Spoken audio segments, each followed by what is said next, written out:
stage one. Duroy ahead of Chagin, Lopez, Kabarov and Mardev round out the top three, separated by just 5 minutes.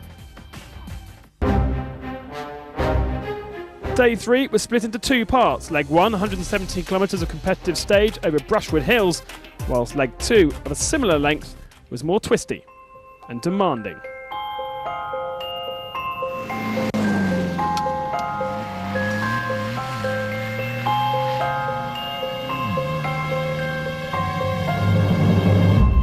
Running first on the road allowed Nasser Al-Attiyah again to be number 1 in the cars. Difficult to see the pist and many dangers. In 100 caution dip and bumpy. Caution dip and bumpy. 1.5 kilometer. He is enjoying the shorter stages and so pushed hard to build up the gap for marathon sections later on in the rally, where he feels he might not be so strong. Carlos Sainz was again second on the day, but pushed really hard. He managed to beat Al-Attiyah on the afternoon leg, but his deficit from the morning was just too much, losing further minutes to the Qatari. Everything went fine today, just a lot of dust in leg 1, and that is why I lost time. In the second leg, it was fine. After losing nearly 7 minutes on day 1, Genii de Villiers was desperate to claw back time. And so he did, eclipsing the time of Mark Miller by over 2 minutes. Miller was the final VW after a difficult day over stages which were not to his liking. He might have been 4th today, but the American still holds on to 3rd overall by just 30 seconds.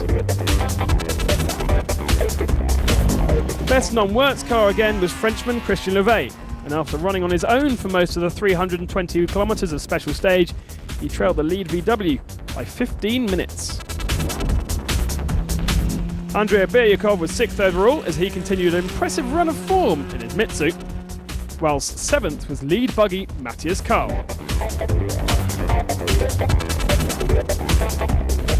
Ruslan Misakov enjoyed stage 2 more than he'd done stage 1, but still made some scary errors.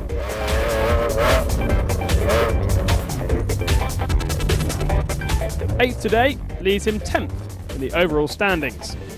Second buggy and 10th overall was Bernard Arandone. Whilst fan favourite Alex Berkut was again best Russian. But in the morning, problems started to appear, and by the end, he had to push his car across the start-finishing line. To get him back to service, he had to rely on a tow from Vladimir Chagin.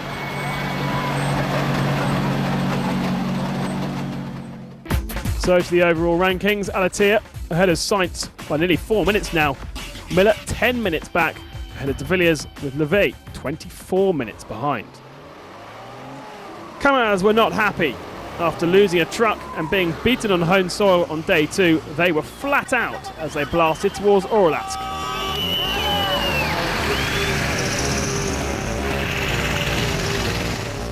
Russian legend Vladimir Chagin would be the fastest man on the day. Much work had been done on his Red Bull sponsor machine overnight, and whatever the problem was, it had been fixed. Chagin took the stage and moved into the rally lead by 2 minutes and 40 seconds.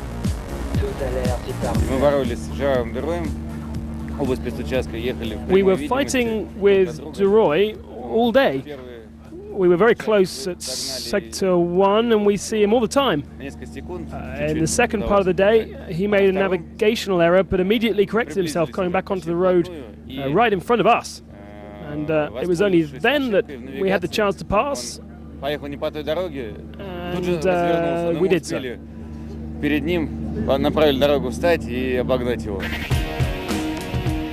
Duroy had been mighty on day 1, but as Kamaz attacked harder, he didn't quite have enough on day 2. Despite enjoying the stage, he admitted basically Vladimir was the faster truck. The dust was heavy for the trucks as they ran with the cars for the first time, and he kept Chagin behind for most of the stage until that navigational error, which let Chagin past. Firduz Kabarov was struggling in his home event and on day 2 had to fight off the attentions of younger teammate Eduardo Nikolev. He also complained that it was tricky running with the cars in their dust and moreover trying to pass them.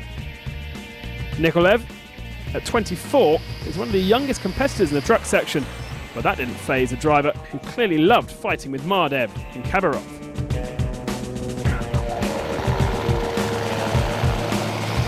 Lopriere was another to lose out in the dust, dropping 12 minutes to the rally leader, and in turn losing his third overall.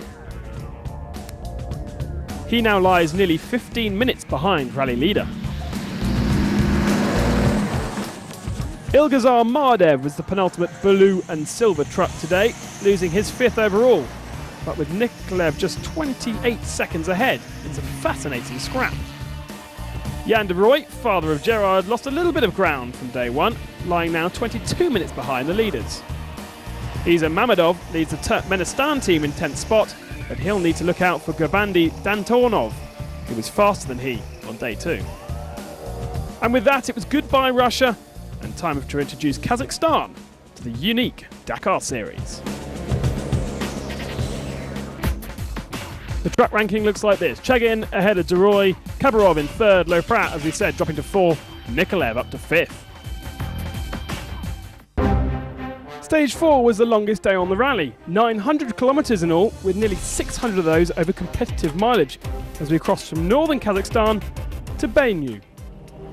It was the first chance